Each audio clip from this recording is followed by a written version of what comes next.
की सरकार बनने के बाद हर फैसला चौंका रहा है। मंत्रिमंडल विस्तार में 17 नए चेहरों पर दांव खेलने के बाद ब्यूरोक्रेसी में भी बड़ा बदलाव किया गया। इस रिपोर्ट में देखिए।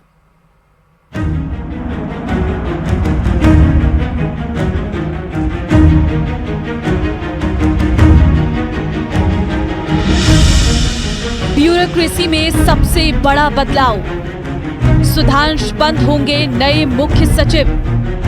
मूल कैडर में आने की मिली मंजूरी।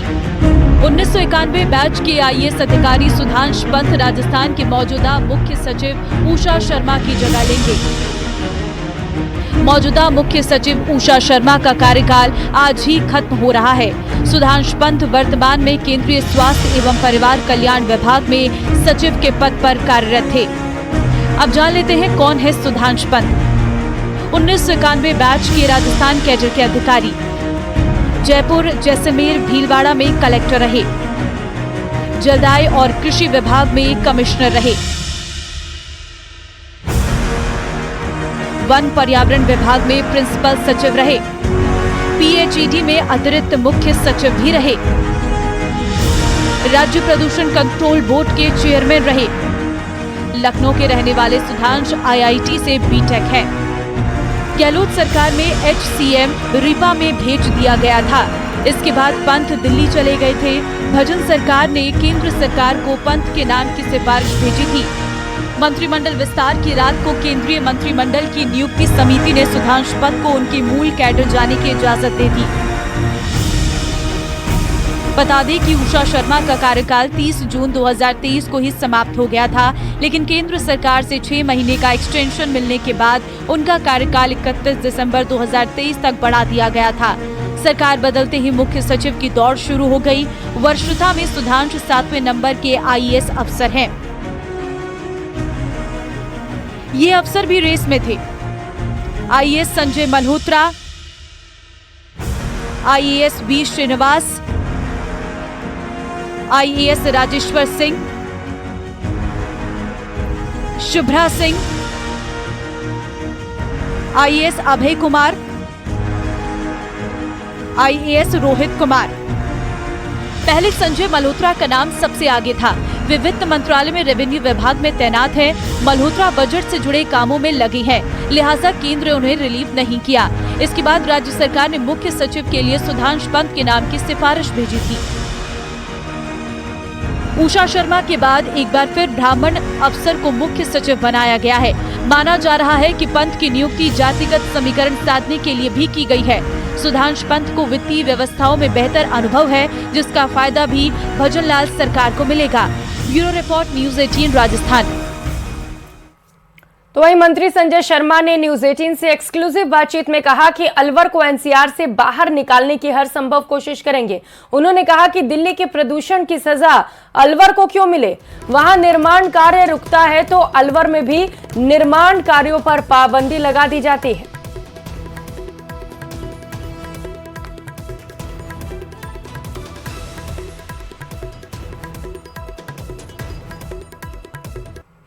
अलवर को बरसों बाद में मंत्री पद की सौगात मिली है। संजय शर्मा मंत्री बने भजनलाल कैबिनेट में। संजय जी, बहुत इंतजार करना पड़ा है अलवर वालों को। इस बार किस तरह से उनकी जो दुआएं काम आई आपके, और किस तरह की सोच है आपकी कि अलवर का विकास और ज्यादा तेज गति से हो सके? देखिए, ठीक है कि लोकतंत्र की स्थापना के बाद अलवर शहर विधानसभा क्षेत्र से जो भी जनप्रतिनिधि बना और सरकार किसी की भी रही हो, लेकिन उसको मंत्रिमंडल में स्थान नहीं मिला। मैं धन्यवाद देना चाहूंगा हमारे पार्टी के शीर्ष नेतृत्व को और विशेष रूप से माननीय मुख्यमंत्री जी को, जो उन्होंने अलवर शहर के आम मतदाता भाई बहनों को, आम जन को मंत्री पद की जो सौगात दी है। अलवर शहर विधानसभा क्षेत्र के प्रत्येक नागरिक की ओर से मैं उनको इस बात के लिए मेरी ओर से और शहर की जनता की ओर से बहुत बहुत धन्यवाद और साधुवाद देना चाहूंगा। अलवर एनसीआर का हिस्सा है, दिल्ली से बहुत नजदीक हैं आप, बहुत सारी दिक्कतें भी हैं वहाँ की जनता की। तो ऐसे में किस तरह से विकास यहाँ पर और ज्यादा हो? डबल इंजन की सरकार है अब तो क्या क्या चीजें आप देख रहे हैं? देखिए, एनसीआर की जहां तक आपने बात करी है, एनसीआर अलवर जिले के लिए एक तरह से नासूर मानता हूं मैं। और वहां का आम जन, हमारे उद्योग से जुड़े हुए लोग, सब लोग चाहते हैं कि हमको एनसीआर से मुक्त कर दिया जाए। इसको लेकर के मैंने अपने पिछले कार्यकाल में विधानसभा में मांग भी उठाई थी और मैं माननीय मुख्यमंत्री जी से भी आग्रह करूंगा, हमारे केंद्र में माननीय मंत्री महोदय से भी आग्रह करूंगा कि अलवर जिले को यदि एनसीआर से मुक्त कर दिया जाए, क्योंकि हमारे पास बैरिकेड्स बहुत लगे। एनसीआर का फायदा अलवर जिले को नहीं मिला। पॉल्यूशन दिल्ली में होता है, काम अलवर शहर में, अलवर जिले में रुक जाता है, विकास के काम रुक जाते हैं, मकान बनने रुक जाते हैं। तो एक तरह से एनसीआर की वजह से हमने बहुत ज्यादा सहा है और अलवर जिले की जनता की मांग है कि अलवर जिले को एनसीआर से मुक्त किया जाए। तो मैं माननीय मुख्यमंत्री जी से विशेष रूप से आग्रह करूंगा कि वो केंद्र में बात करके अलवर जिले को एनसीआर से मुक्त करने का काम करें, तो बहुत बड़ी सौगात अलवर जिले की जनता को भी होगी। बहुत बहुत शुक्रिया। ये थे मंत्री संजय शर्मा। कैमरा पर्सन दिलीप चेची के साथ बाबूलाल धायल, न्यूज 18 जयपुर। खबरों में आगे बढ़ेंगे। नागौर के पादुकला कस्बे में एक हैरान करने वाली घटना सामने आई। पादुकला में एक पुत्र ने अपने ही पिता, माता और बहन की दर्दनाक तरीके से हत्या कर दी। वारदात के बाद युवक ने खुद ही सरेंडर कर दिया। पुलिस युवक से हत्या के कारणों को लेकर गहनता से पूछताछ कर रही है। पुलिस तीनों मृतकों के शव को मोर्चरी में रखवा चुकी है। घटना की गंभीरता को देखते हुए पादुकला थाना अधिकारी ने एसपी सहित आला अधिकारियों को इसकी सूचना भी दी। एफएसएल एमओबी की टीमें भी मौके पर पहुंच चुकी हैं। अंदर एक पिता, माता और उसकी बहन को उन्हीं के पुत्र ने हत्या कर दी और हत्या करके ये स्वयं थाने आया और थाने आके अपने जुर्म कबूल। इसके बाद में अभी उनसे पूछताछ की तो पूछताछ के अंदर प्राइमरी ये लग रहा है कि ये मानसिक रूप से स्थिर नहीं है। इससे जो बात कर रहे हैं उससे बात से और अभी इसकी फेशियल उस पर भी कुछ प्रकार से इसने ऐसा आपराधिक बोध इसके मानसिक रूप में नहीं लगा। वहीं अलवर के नोहरा में एक युवक की जहर खाने से मौत हो गई। परिजनों ने युवक को अस्पताल पहुंचवाया, जहां अस्पताल वालों ने भर्ती करने से ही इनकार कर दिया। इसके बाद युवक को अस्पताल में भर्ती करवाया गया, जहां उसे मृत घोषित किया गया। परिजनों का आरोप है कि जिला अस्पताल के डॉक्टर तुरंत भर्ती कर लेते तो जान बच सकती थी, लेकिन उन्होंने भर्ती नहीं किया, जिसके कारण व्यक्ति को दूसरे अस्पताल में भर्ती करवाने में समय लग गया। फिलहाल पुलिस मामला दर्ज कर जांच में जुटी है। साथ ही वे सुसाइड के पहलू की भी गहनता से जांच कर रही है। ये कल 30 तारीख की घटना है, करीब 3:30 बजे की। अच्छा, वहाँ से आपने कहाँ भर्ती करवाया इसको? हम डायरेक्ट यहाँ पे लाए थे गवर्नमेंट हॉस्पिटल में। यहाँ पे इन्होंने इनकी जो भी कार्रवाई थी वो की, पॉइजन निकाला। फिर बाद में ये बोल रहे थे कि आप हमारे यहाँ पे आईसीयू बेड खाली नहीं है, आप इसको वहाँ पे ले जाइए कोई भी प्राइवेट हॉस्पिटल में, वहाँ पे आपको अच्छी सुविधा मिल जाएगी। और करेंगे बड़ी खबर की जोधपुर में बड़ी कार्रवाई की गई है। एंटी गैंगस्टर टास्क फोर्स की ओर से यह बड़ी कार्रवाई की गई। 25,000 के इनामी बदमाश को गिरफ्तार कर लिया गया। इनामी बदमाश अनिल को गिरफ्तार किया गया। राजसमंद जिले के थाना चारभुजा में 4 साल से वो लगातार वांछित चल रहा था। लॉरेंस द्वारा संचालित सोपो गैंग का गुर्गा बताया जा रहा अनिल, जिसे पुलिस ने गिरफ्तार कर लिया। एंटी गैंगस्टर टास्क फोर्स की ओर से एक बड़ी कार्रवाई को अंजाम दिया गया है। जोधपुर से इस वक्त ये बड़ी खबर आपको बता रहे हैं, जहां पर 25,000 के इनामी बदमाश अनिल को गिरफ्तार किया गया है। तो गैंगस्टर्स पर नकेल कसने के लिए लगातार एंटी गैंगस्टर टास्क फोर्स की ओर से कार्रवाइयां भी की जा रही हैं और इसी क्रम में एक और बड़ी कार्रवाई की गई है। सोपू निकनेम अनिल का है, जिसे गिरफ्तार किया जा चुका है। कुल 25,000 रुपए के इनाम की घोषणा भी की गई थी, ताकि जल्द से जल्द अनिल को पकड़ लिया जाए। अनिल की तस्वीरें सबसे पहले न्यूज 18 राजस्थान पर आप देख पा रहे हैं। सहयोगी चंद्रशेखर हमारे साथ जुड़ चुके हैं। चंद्रशेखर, बड़ी कार्रवाई एंटी गैंगस्टर टास्क फोर्स की ओर से, ये सफलता कैसे मिली, क्योंकि कई सालों से फरार था ये? देखिए, निश्चित तौर पर अगर बात करें तो एंटी गैंगस्टर टास्क फोर्स ने जो है बड़ी कार्रवाई की है। जोधपुर से जो करीब 25,000 रुपए का इनामी बदमाश अनिल विष्णु को जो है इस फोर्स ने गिरफ्तार किया है। पिछले 4 सालों से जो ये वांछित था, राजसमंद जिले में इसके थाना चारभुजा में जो ये लगातार वांछित था, उसकी लगातार पुलिस को तलाश थी। अतिरिक्त महानिदेशक पुलिस क्राइम एंड एटीजीएफ के जो निदेशक हैं दिनेश एम कार्रवाई हुई और बताया जा रहा है कि लॉरेंस विश्नोई से इसका संबंध था और सोपो गैंग से कहीं ना कहीं ये सक्रिय गुर्गा था। इसके दाहिने बाजू को जो है सोपू गैंग का टैटू भी बना रखा था।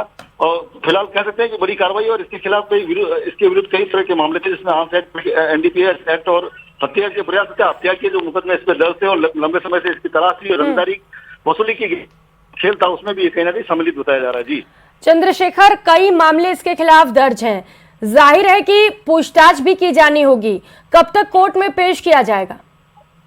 देखिए, निश्चित तौर पर जो जिस तरह से आज गिरफ्तारी हुई है उसके बाद जो है जो इसकी पूछताछ की जाएगी, उसके बाद जो है कोर्ट में कल पेश किया जाएगा और आगे जो है इसकी रिमांड मांगी जाएगी। और इसके साथ कितने लोग जुड़े हैं, किस तरह से ये जो अपराध को, संगठित अपराध को जो संचालित करता था, इसको लेकर पूरी जो है पुलिस जानकारी जुटाने में जुटी है। जी ठीक है चंद्रशेखर, नजर बनाए रखिएगा कितने दिन के रिमांड पर सौंपा जाता है इसे। बहुत शुक्रिया फिलहाल तमाम जानकारियों के लिए। और खबरों में आगे बढ़ेंगे। सीकर से खबर है, जहां पर रिंगस थाना इलाके में भीषण सड़क हादसा हो गया। एक कार और ट्रेलर की भिड़ंत हुई, जिसमें 3 लोगों की मौके पर ही मौत हो गई, वहीं 4 लोग घायल हो गए, जिनमें 2 की स्थिति गंभीर है। कार सवार यात्री जयपुर से खाटू श्याम जी जा रहे थे। वहीं रिंगस थाना इलाके में सिमारला मोड़ के पास एक ट्रेलर कार से भिड़ गया, जिसमें दोनों ट्रेलर्स के नीचे कार फंसने से चकनाचूर हो गई। वहीं पुलिस ने क्रेन की सहायता से करीब आधे घंटे बाद सभी को बाहर निकाला। साथ ही हादसे के बाद लगे रोड पर जाम को भी कड़ी मशक्कत के बाद खुलवाया गया।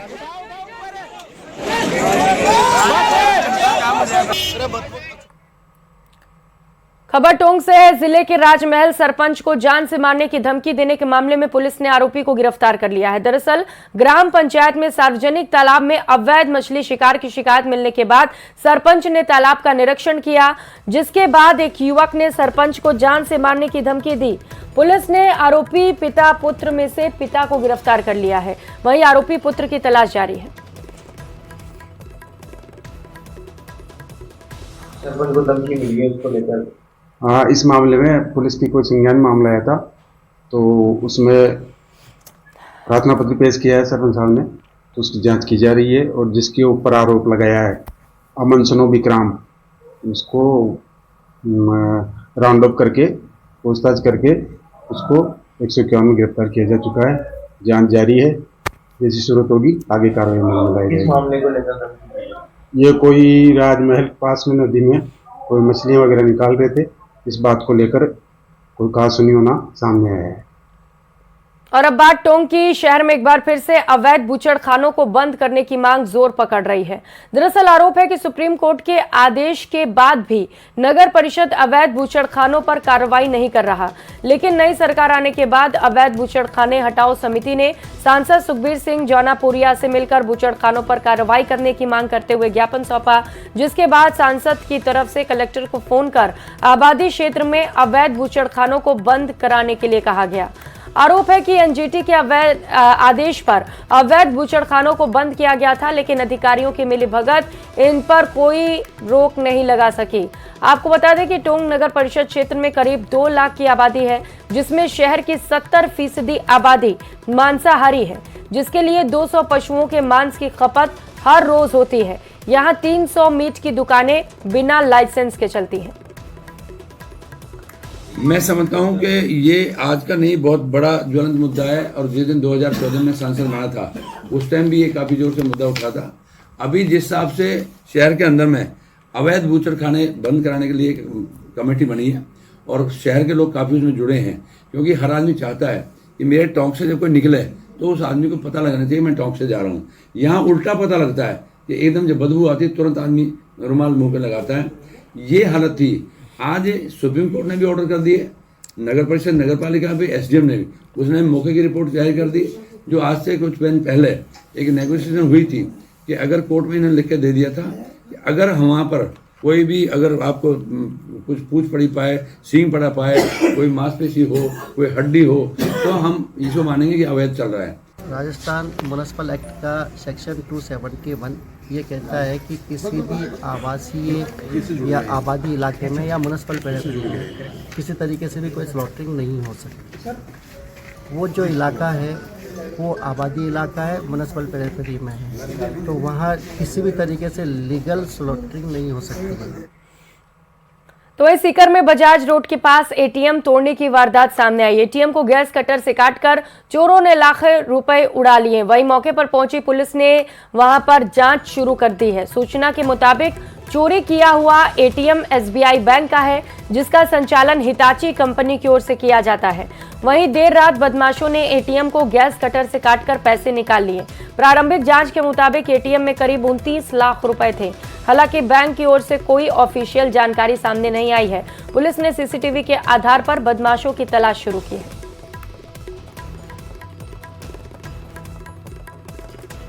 आज रात्रि को बजाज रोड पर एसबीआई के एटीएम में चोरी की वारदात हुई है। एटीएम को गैस कटर से काटा गया है। इसकी तलाश के लिए अलग अलग टीम गठित कर और विभिन्न स्थानों पर रवाना की गई है। और अभी ऑथेंटिक जो है वो समाचार बैंक वालों ने नहीं दिए है। बाकी रिपोर्ट वगैरह देने के बाद में पता चलेगा। अगली खबर की ओर बढ़ेंगे। अयोध्या में 22 जनवरी को भव्य श्री राम के मंदिर में रामलला की प्राण प्रतिष्ठा की जाएगी। देश भर में सनातन धर्म को मानने वाले श्रद्धालुओं में उत्साह की झलक दिख रही है। कोई पैदल चलकर अयोध्या पहुंच रहा है तो हर कोई इस शुभ अवसर से जुड़कर अपने को धन्य करना चाहता है। ऐसे में बीकानेर के लिम्का बुक होल्डर धर्मेंद्र अग्रवाल ने 300 से अधिक रंग बिरंगे गोलगप्पों के माध्यम से श्री राम मंदिर की आकृति बनाकर श्रद्धालुओं को अधिक से अधिक प्राण प्रतिष्ठा समारोह में पहुंचने को लेकर संदेश देने का प्रयास किया। इस दौरान धर्मेंद्र का कहना है कि श्रद्धालु ज्यादा से ज्यादा मंदिर के दर्शन करने इस कामना को लेकर ये आकृति बनाई है।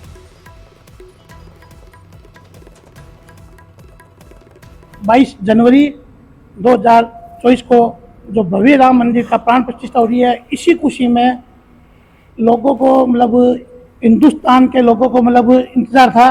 तो आज 2022 में जो भव्य राम प्रतिष्ठा हो रही है, इसी खुशी में मैंने भी गोलगप्पों से रंग बिरंगे गोलगप्पों से आकृति बनाई है, ताकि लोगों को ज़्यादा से ज़्यादा संदेश पहुंचे और ज़्यादा से ज़्यादा खुशी हो। और मैंने आज अपने अग्रवाल जी के साथ मिलकर गोलगप्पे के माध्यम से अपनी खुशी को जाहिर किया है। जैसे कि सभी धर्म अपने हिंदू धर्म के लोगों को इंतज़ार था कि ये कब मंदिर कब बनेगा और कब इसकी स्थापना होगी। आज वो खुशी का दिन आ गया है और मैं भी अपनी खुशी जाहिर कर रहा हूँ। कोशिश करूँगा अयोध्या पहुँचने की, और अयोध्या नहीं पहुँच सका था तो मैं अपने राम मंदिर को यहीं अपनी खुशी जाहिर कर रहा हूँ। और साल का आज आखिरी दिन है। ऐसे में गोल्डन सिटी जैसलमेर में नए साल के स्वागत के लिए फुल तैयारियां की गई हैं।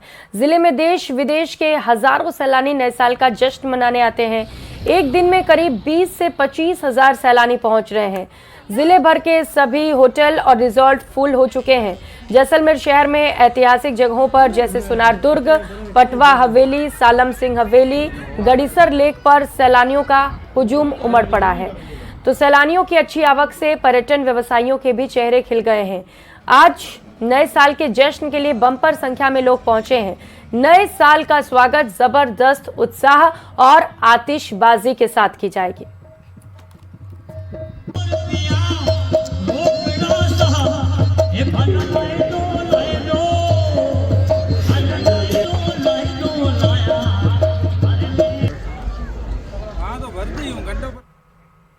इस बुलेटिन में फिलहाल इतना ही।